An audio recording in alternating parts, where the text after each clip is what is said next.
لا بقى انا عايز اخد طاري من سان داونز تاني. هي انا منوت في دماغي ناخد طارنا من سان داونز للمره الثالثه ولا الرابعه. سان داونز بيقع مع النادي الاهلي في المجموعات من تاني او من ثالث او من رابع، عد بقى خلاص. هو كل سنه خلاص بقى سان داونز معانا، والحقيقه انا بقيت شايفها في الخير. والحقيقه سان داونز انتوا هتدفعوها كل سنه ضريبه تلو ضريبه على الخمسه اللي انتوا فزتوا بيها على النادي الاهلي، اللي انا الحقيقه بشوفها تحول مسار للنادي الاهلي، وبشكركم جدا من كل قلبي عليها. بس انتوا برضو هتفضلوا تدفعوا ثمنها كل سنه سان داونز هيفضلوا يدفعوا ثمنها. بس بعيدا بقى عن الهزار، خلينا نتكلم ونقول ان مجموعه النادي الاهلي مجموعه صعبه. في ناس بتقول لك دي مجموعه سهله.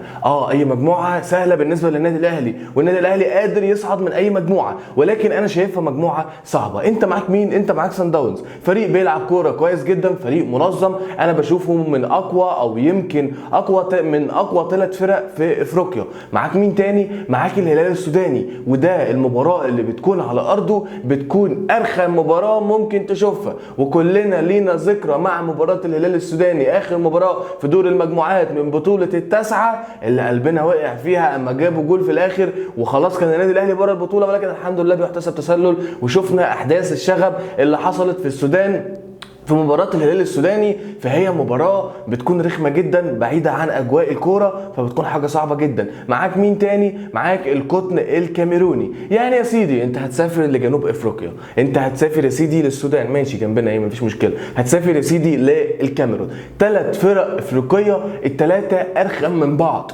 سفر جنوب افريقيا سفر رخم جدا، سفر الكاميرون كذلك رخم جدا. السودان بقى ارخم منهم، يعني على الرغم من عدم بعد المسافه، ولكن السودان نفسها سفرك ليها ولعب المباراه في اجواء السودان، فدي ارخم من انك تسافر مسافه بعيده وتلعب كره قدم عادي جدا ما فيش فيها اي مشكله. هتكون مباريات صعبه جدا بره، وكمان لما الفرقه دي تيجي تلعبك هنا برده هتكون مباريات صعبه. لابد من استعداد خاص من النادي الاهلي لمباريات دور المجموعات، لان انا بشوفها مجموعه مش سهله ابدا، مجموعه صعبه جدا، مجموعه فيها 3 فرق ما كانوش كرويا على اعلى مستوى، فاللي بره الكوره اكبر بكتير من اللي جوه الكوره بالنسبه لل3 فرق. فلازم استعداد خاص، تحمل مسؤوليه من لاعبي النادي الاهلي. ان شاء الله كلنا ثقه في كولر ان هو قادر يخلي سان داونز يدفعوا الضريبه للمره ال17 عادي.